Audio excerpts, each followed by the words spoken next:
Right, I want to run you through a 45-minute upper session that's going to absolutely ruin you in all the right ways. So, first off, we tried this Federation gym in Manchester, only been twice before. It's got really, really good machine. So, we started off on this incline prime press. Again, with this, same with any sort of like pushing movements, you really want to control that eccentric, nice and slow, 3 to 4 5 second negative on the way down, and then pressing up nice and slow. Again, working to complete failure. Second exercise we went on to was an overhead press. This Smith machine was scarily heavy, going to be 20 on each side.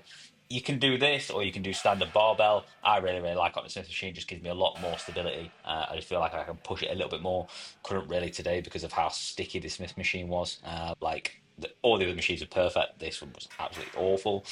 Third exercise again, prime machine, but the seated machine row. You can do this on a machine. You can do this on a bench just with a pair of dumbbells. You might not have this machine in your gym. It's quite advanced, I would say, so specific to certain gyms. But it's the same sort of like plane of motion. Obviously, doing a row with obviously dumbbells. Again, keeping that chest tight as close to that pad as possible when you are rowing forward. So easy to when you row your elbows back, that chest tends to lift up. Super important to just bring your arse slightly back just so you can lean forward on the bench a little bit more. And it just allows you to keep that chest on the pad whilst obviously you're rowing back.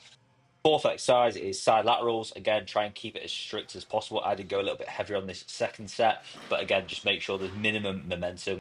Like I said, on this last set, I was going pretty heavy, but to try and keep your form as tight as possible, I would just bring that bench up so your back is on the pad, and then it's very, very difficult to use any form of momentum and just keeps you locked in.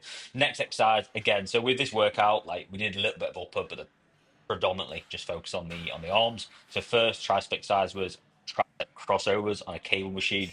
I absolutely love this exercise. Keeps obviously that elbow locked in all the way through the movement. When I see people do this, like it's very, very easy to let that elbow move from literally side to side and forwards and backwards. The aim is to make sure that, well, same on all tricep movements, make sure that elbow is locked in as tight as possible.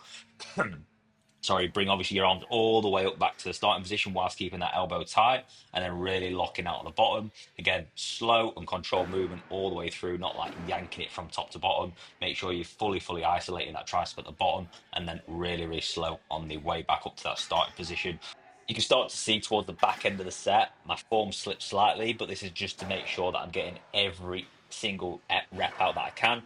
The first bicep exercise is incline dumbbell curls, one of my favorite bicep exercises. So the big thing that I see people doing wrong on this is there's no real tension at the top part of the movement, okay? So you do not want to spend any longer than a second really up there. You see me, it's a continuous movement.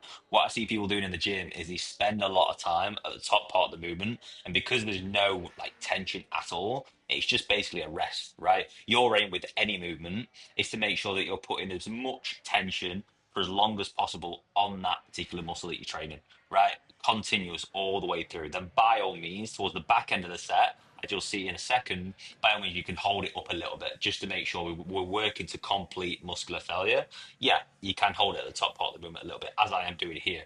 Right, but for as long as possible, you want to make sure it's continuous tension so you get a maximum muscle growth and muscle stress, should I say, whole entire movement. Okay. Then finally, we just wrapped up with the superset. So tricep machine push down on this. I believe that's what it's called. Again, with this movement, you really want to make sure that you start off with the handles very, very high. When you're doing that, it just allows you to bring them handles as far back as possible, as close to your head, and then it gives a much bigger stretch on that tricep. And then, like I said at the bottom, little 1 second pause, and then continuous tension all the way through the entire movement. Supersetting that with a hammer preacher curl. So I can't really do the just normal preacher curl at the minute just because my wrist is absolutely knackered. So instead of holding the handles wide, I'll hold them like close together and just obviously works obviously a different part of the bicep. Again, same obviously applies. Nice and slow and controlled on the way down, and then really bringing my thumb up towards my head, much of a better. So that's pretty much a wrap. This is how I'm currently looking at the minute, sitting around 84 kilos. So been bulking now for about 2, 3 months. So I'm happy with sort of the progress we're making. So around sort of like point 0.3, point 0.3, point 0.4 kilos gain per week, which is essentially where I want to be. Happy with obviously the fullness at the minute. I around 3.4k calories a day at the minute, which is obviously a lot, but the weight's not going up as quickly as we would like. So that's probably going to increase shortly. this is exactly how I'm looking. So yeah, I'm happy, but there's a lot of work to be done. So hopefully you got something from this video. Like, comment, subscribe, and I'll see you soon.